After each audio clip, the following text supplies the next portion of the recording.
This is Distraction Therapy, a podcast from Rob Watson. Conversations about how we're coping at a time of change.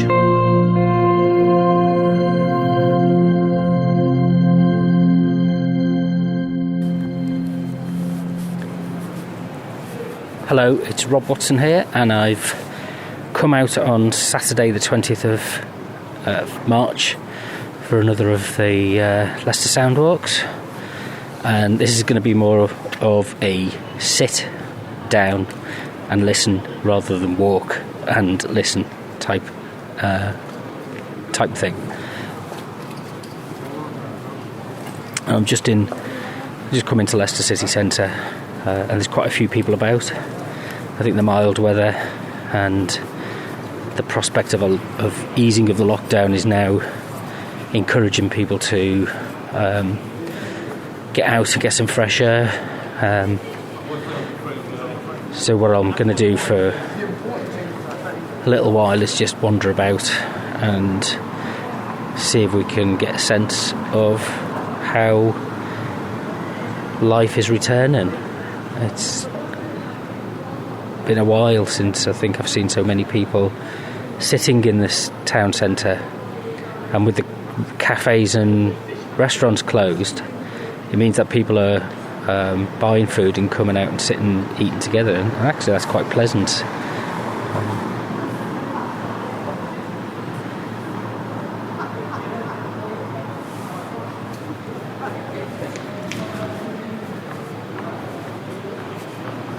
At the moment, I'm stood in what's called Green Dragon Square,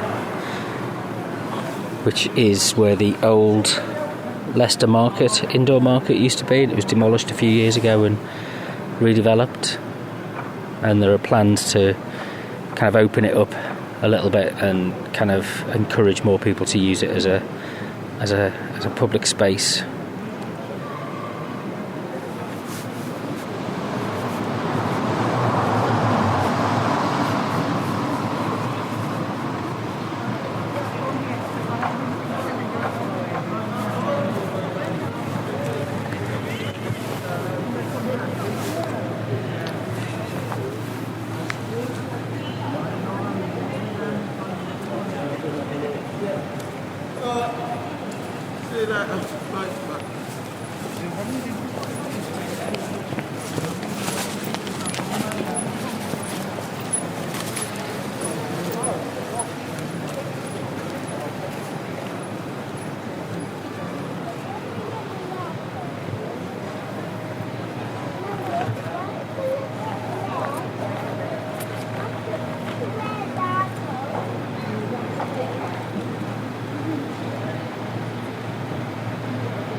velvet raincoat, where are you tonight?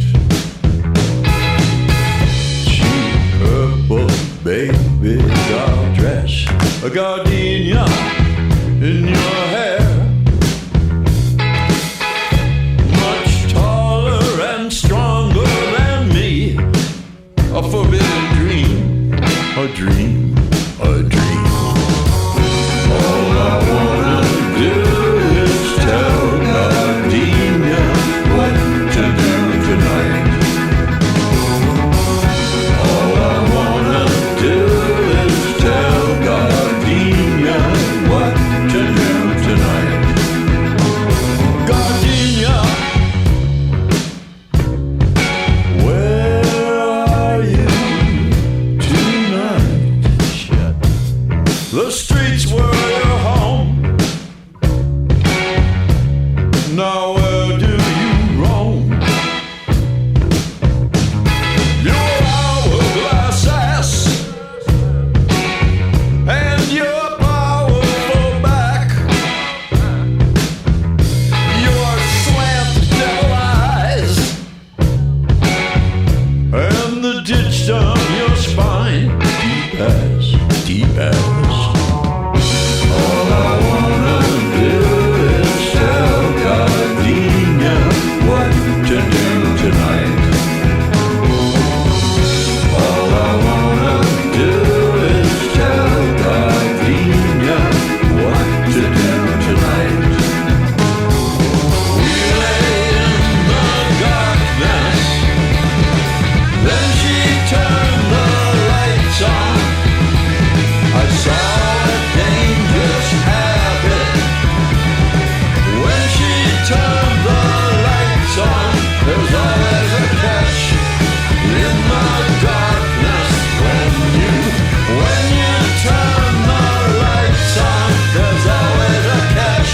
Oh well, oh well, oh well, oh well. All I wanna do is tell Gardenia what to do tonight. All I wanna do is tell Gardenia what to do tonight. Alone in the cheapo motel by the highway to hell, America's greatest living poet was ogling you all night. You should be wearing the finest gown, but here you are now. Gas, food, lodging, poverty, misery, and gardenia. You can be burned at the stake for all your mistakes, mistakes, mistakes. All I wanna do is tell Gardenia what to do tonight. All I wanna do is tell Gardenia what to do tonight.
So I'm standing at Leicester Market again.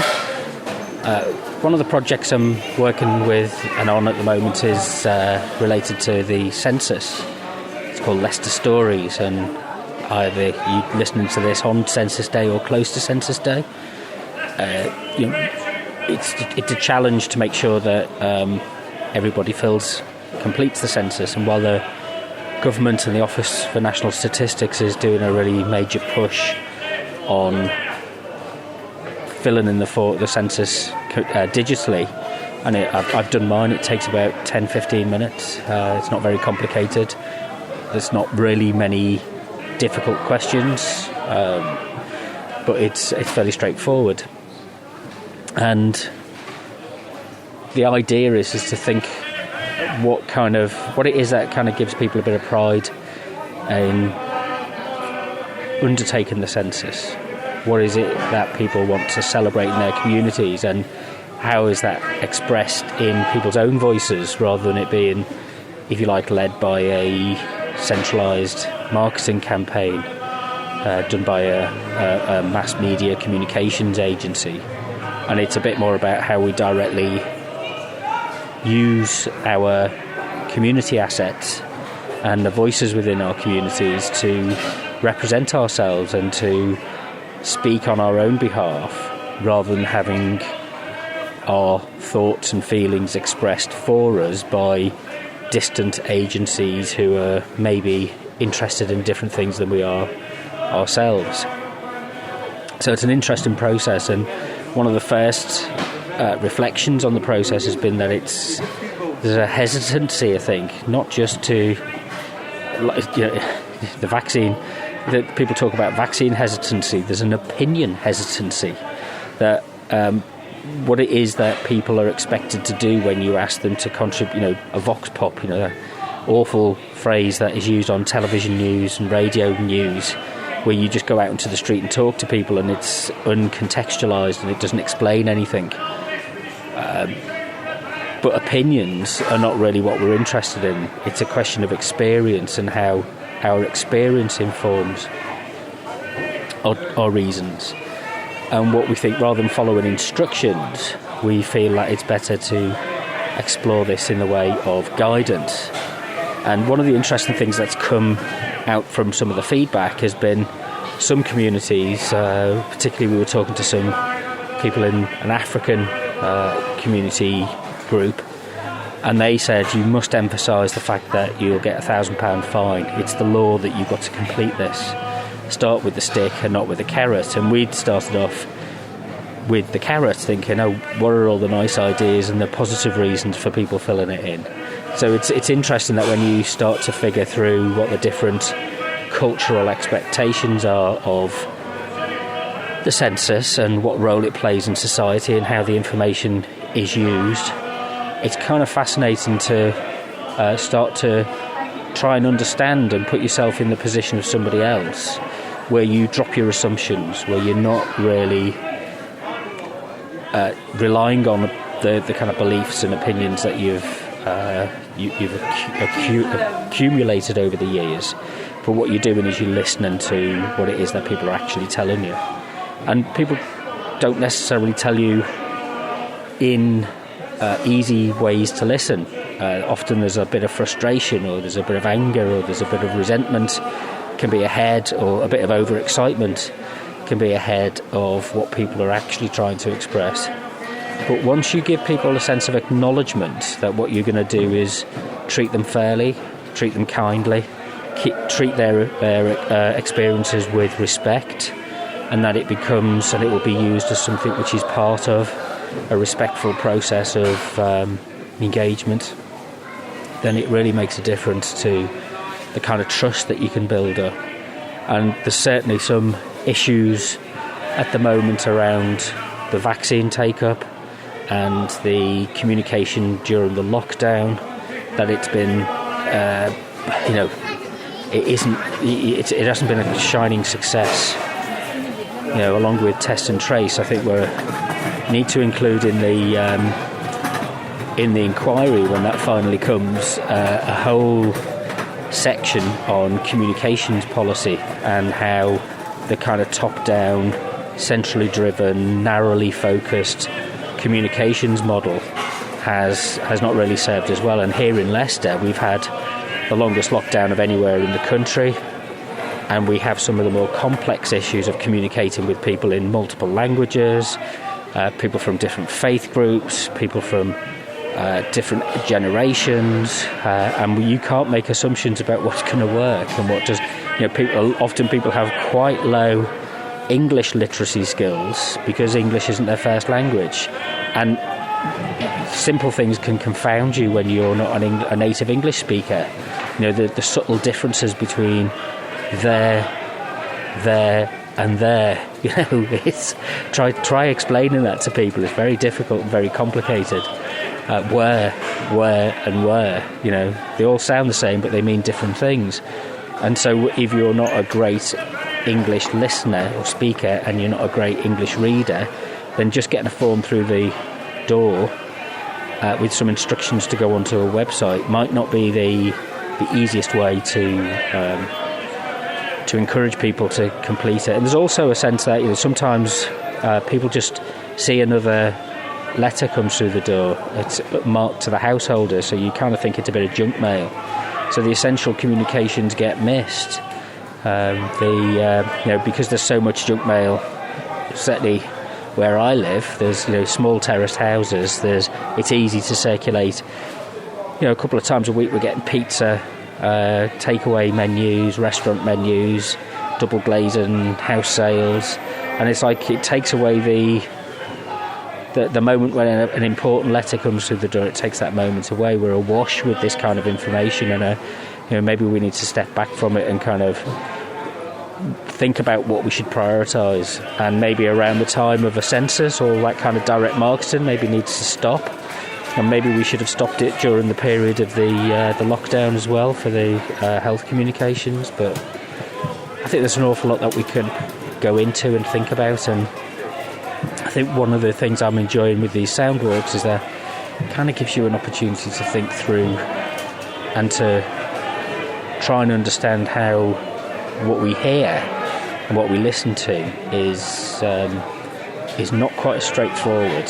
And as I develop these over time, I really need to drop the kind of standard process and not rely on, and kind of be a bit more creative about it. And as I am hoping to meet up with other people, then at some point in the future, then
on the morning of her wedding day, when no one was awake, she drove across the border, leaving all the yellow roses on her wedding cake, her mother's tears, her breakfast order. She's gone, gone, gone.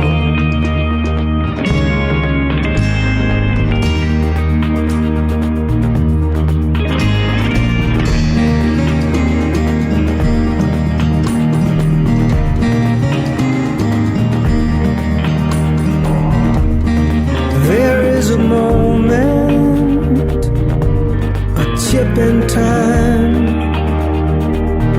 when leaving home is the lesser crime.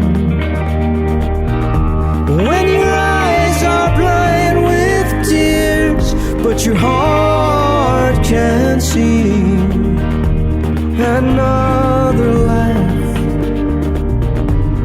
another galaxy.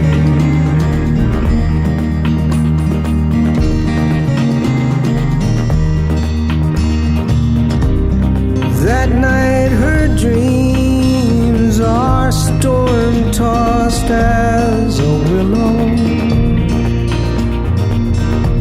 She hears the clouds, she sees the eye of the hurricane as it sweeps across her eye pillow. But she's gone, gone, gone.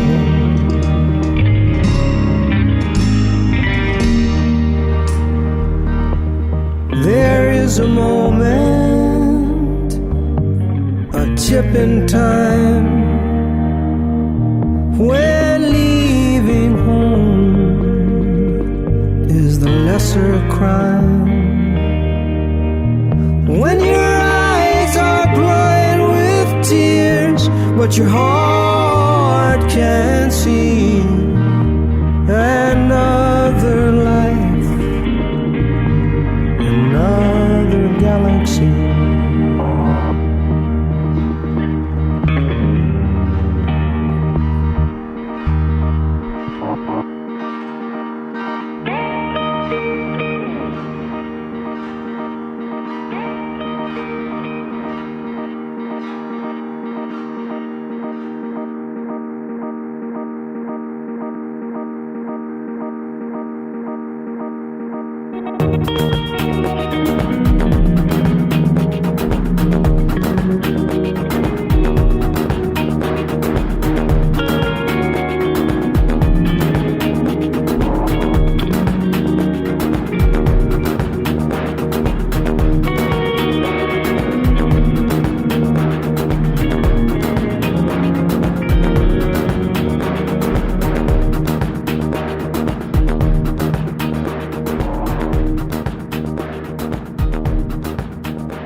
Now, I've just spotted an information board, which is just outside the Corn Exchange. So the marketplace is situated on the Corn Exchange building, and I'm going to go over and see what information it tells us. Never pass up a good information board on a Soundwalk.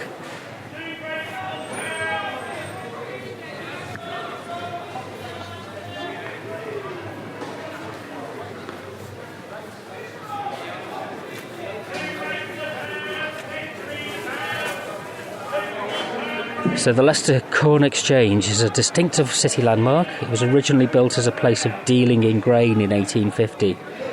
The ground floor was designed by William Flint, whilst the upper floor, bridge and clock tower were added by F.W. Ordish 5 years later. Ordish's design was criticised at the time, but today the Corn Exchange is a source of civic pride. Its distinctive Venetian style, bridge, or exterior staircase is often referred to as the Bridge of Sighs. Many Victorian towns built corn exchanges in marketplaces for farmers and merchants to trade corn, grain, to trade corn and grain to meet the demand for food created by the expanding urban population. These buildings were often unsuccessful as traders preferred to use local inns, and the importation of grain from America reduced usage still further. Leicester's Corn Exchange continued to be used for civic and judicial functions, however. The Corn Exchange provided a distinctive central point in Leicester due to its size and the fact its external staircase could act as a podium. It was used for a range of important meetings and occasions. Ramsay MacDonald used it for canvassing in the election of 1906, and a service to mark the coronation of George V was here held in 1911. In 1931, the Hosiery Union used the Corn Exchange to broker a solution to the strike by the Wolsey hosiery workers.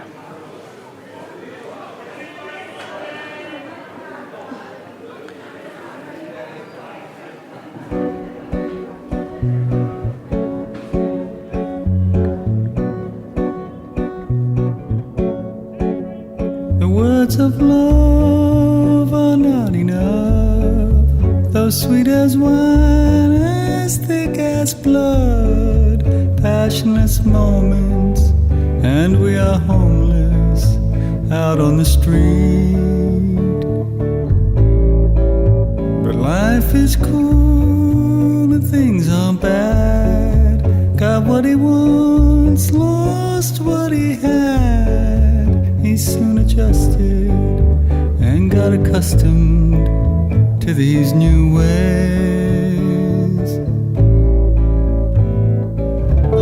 Blame God, how can you lose, singing such sweet rhythm and blues. Strange days, she said to me, being in love don't mean you're free. But night reveals what daytime hides. Who lingers on, who sleeps outside. The soft seduction, a strong attraction somewhere downtown. A junkie's song, a dancer's knees. The laws of chance, strange as it seems, take us exactly where we most likely need to be.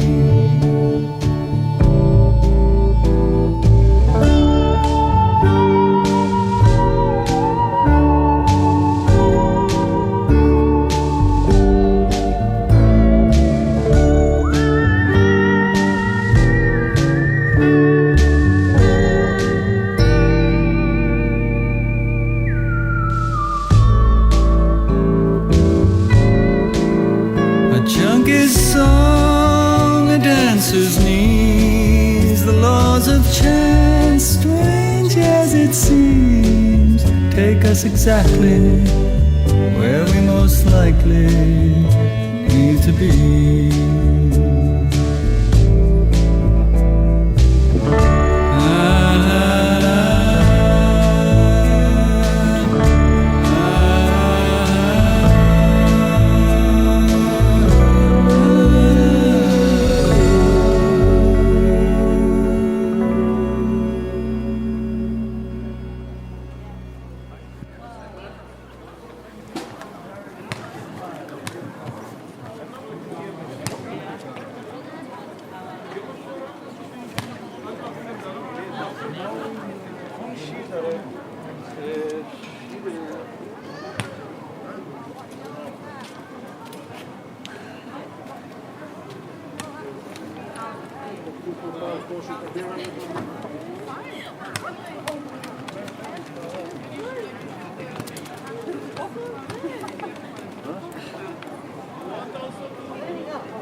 Because this is Leicester, this is called big bar.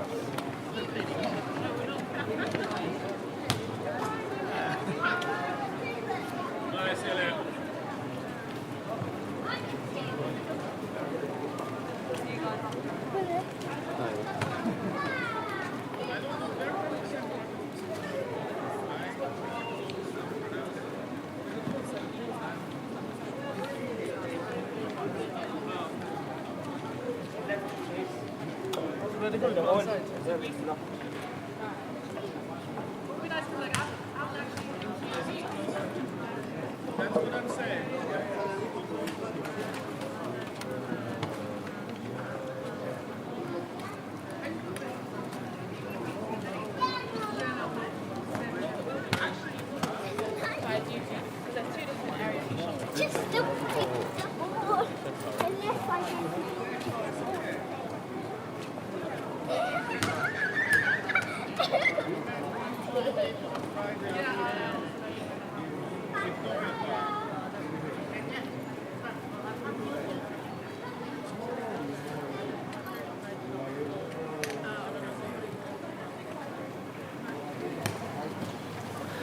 One of the things that's been done differently about the census this year is, compared to 2011, is that in Leicester, the census team has been increased from, I think it's something like a half-time manager for the city and county, and a couple of half-time regional helpers. This time in Leicester, the Office for National Statistics have got a full-time engagement manager and a team of 5 full-time engagement managers just for the assistants, just for the city. And that is really pushing the census through this year, because they realise that some of the core groups that are, two of the hardest groups for the census to reach at the moment has been the student population, and particularly during the pandemic that's difficult, but because of the way that students live in shared accommodation and they are in flats and apartments, that kind of thing, then it's harder to identify, if you like, a household.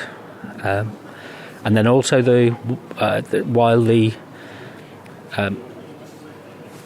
ethnic and minority groups in the centre are difficult or easy to overlook and difficult to reach sometimes, there actually is a sense of solidarity amongst those groups. There means that there are people who are prepared to champion and advocate as trusted leaders within those communities that people should complete the census, and so the word gets around.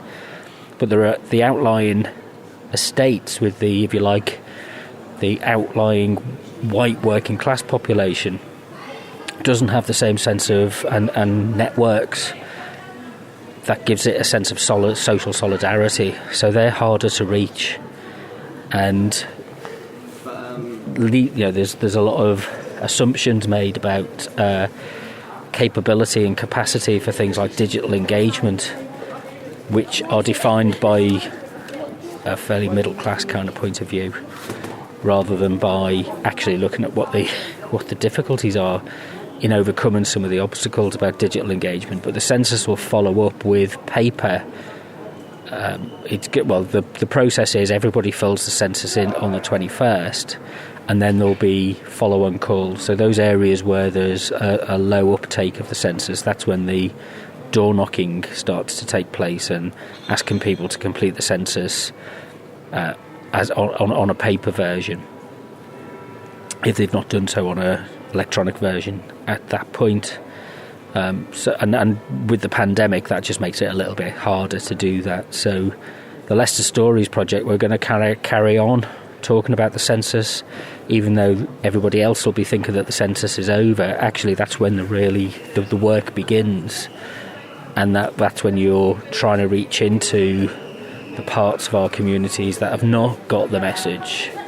It's assumed to some extent by government and by public authorities that people by and large listen to the BBC, watch the commercial television and radio stations, but that's not the case. I can't remember the last time I watched the BBC. Maybe some stuff on the iPlayer. I don't watch BBC News, and I don't watch I don't listen to commercial radio. I'm more likely to listen to things on Bandcamp or iTunes and streaming services. And so the whole kind of idea of an integrated public service, public media network has shifted, and you're as likely to be watching satellite channels from India or Africa or China as you are likely to be watching YouTube or gaming channels. So using Twitch, is it, and kind of interacting with, if you're a gamer, you're as likely to be having conversations with people on chat channels through gaming applications. So the whole kind of structure of our media ecology has really shifted, and it's not as straightforward as it once was, and there's still a sense that people think of these things as being set as they were in maybe the 1980s, and that the process of communication, because there are still some sizable numbers watching some or listening to some sizable public service stations and networks, but actually the outside of that, there's been a massive fragmentation. I listen to podcasts, I listen to online radio stations from around the world rather than listening to the local news station. So that presents us with a real challenge, and a lot of our media these days has lost its connection with those local things. And one of the things with the Leicester Stories Challenge, we've had really interesting is what makes Leicester sound like Leicester, and as opposed to a generic place or a generic community, town or city in the UK, what makes Leicester stand out. And by and large, it's not easy. Well, actually, there's two things for me that I've learnt through doing these Soundwalks. One is the market.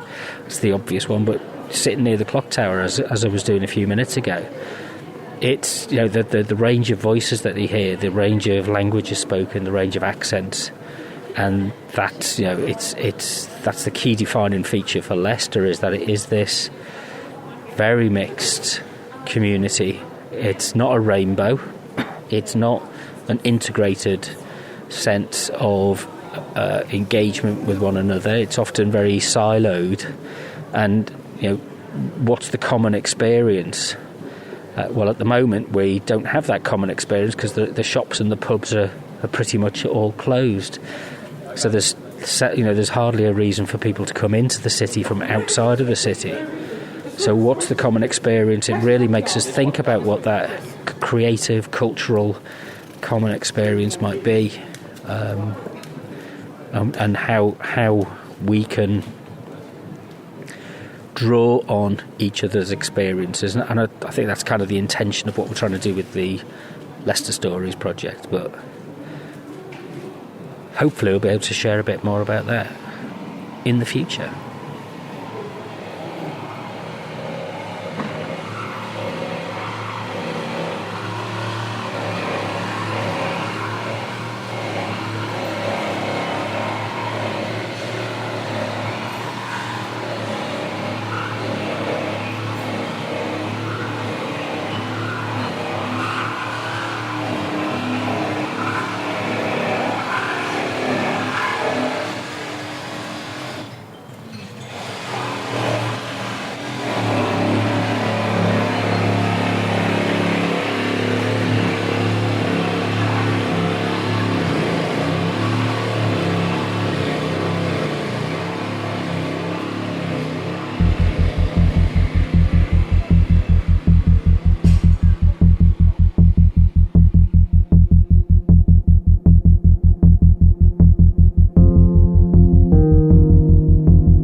goes on as we sleep inside.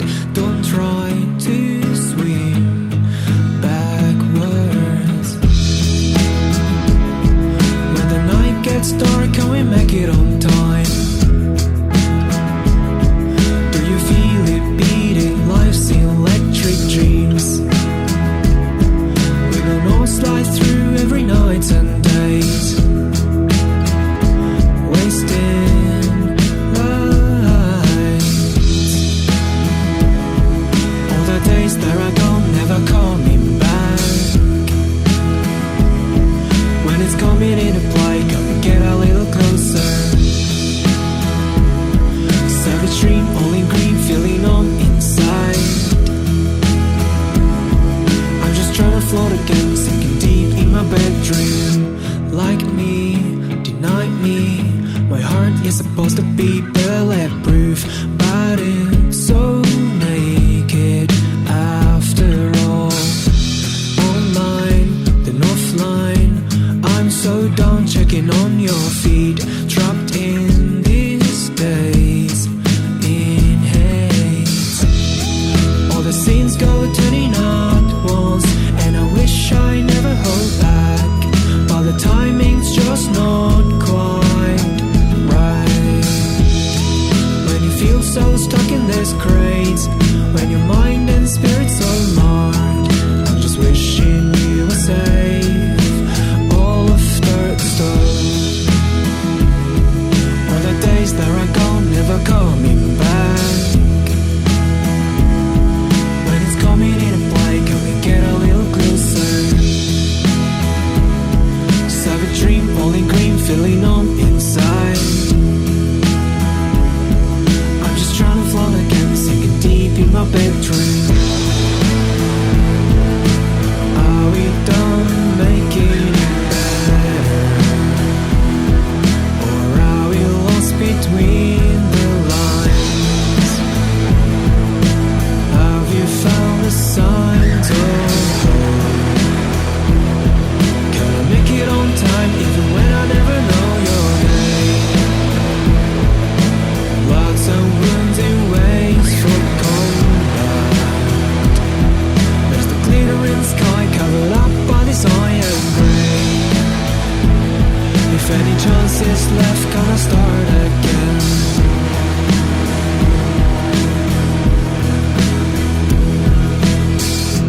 I feel sometimes sinking deep in this tiny room. Greetings to you, disappear. Time ticks, then tacks, just goes on as we sleep inside.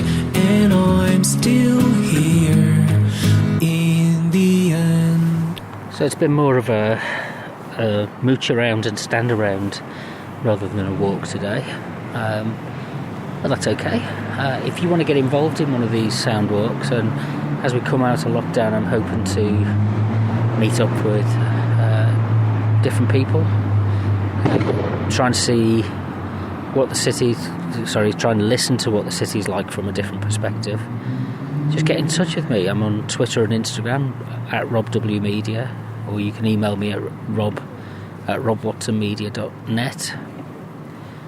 This is going to go out in 3 ways. Podcast, if you look for Decentered Media, it's up on there. And it's going to go out on Leicester Community Radio and on Sound Art Radio.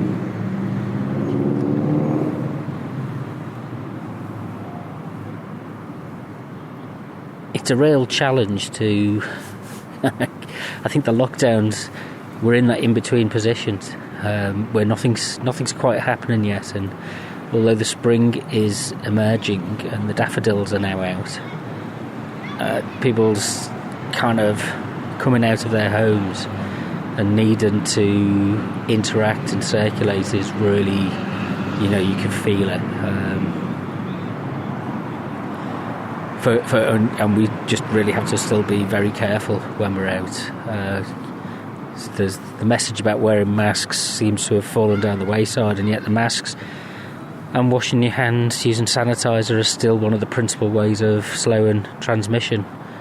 I'm due to get my vaccine this evening, and hopefully got booked in for that through the NHS app. That just takes away some of the worry of the pandemic, and I think a lot of people are feeling a little bit, hopefully feeling a little bit confident. So it'll be interesting to try and kind of track that through the coming months. So any thoughts that you've got that you want to share, any experience that you've had about the lockdown, that just get in touch and we'll arrange to meet up for a socially distant wander, mooch, maybe grab a coffee while we're doing it. It usually takes about half an hour to an hour, so it's a nice way to get away from the desk and get some fresh air as much as you can in a city that is surrounded by by traffic, but I've moaned about that enough in the past.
Broken-hearted dream.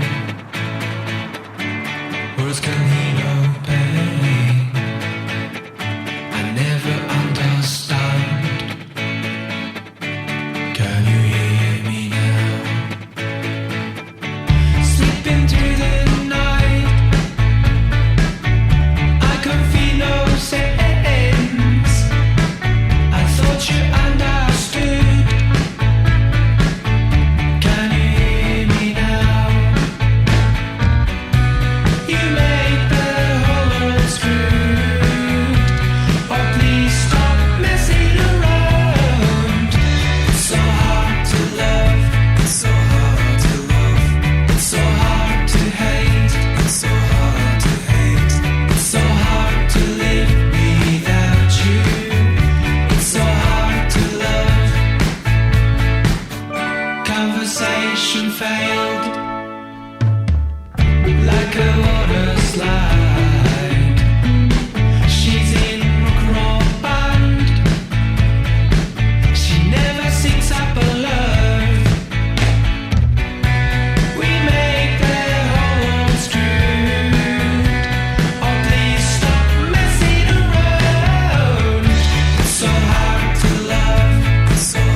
You've been listening to the Distraction Therapy podcast with me, Rob Watson. If you want to get in contact, I'm on Twitter and Instagram at RobWMedia, or visit the website robwatsonmedia.net.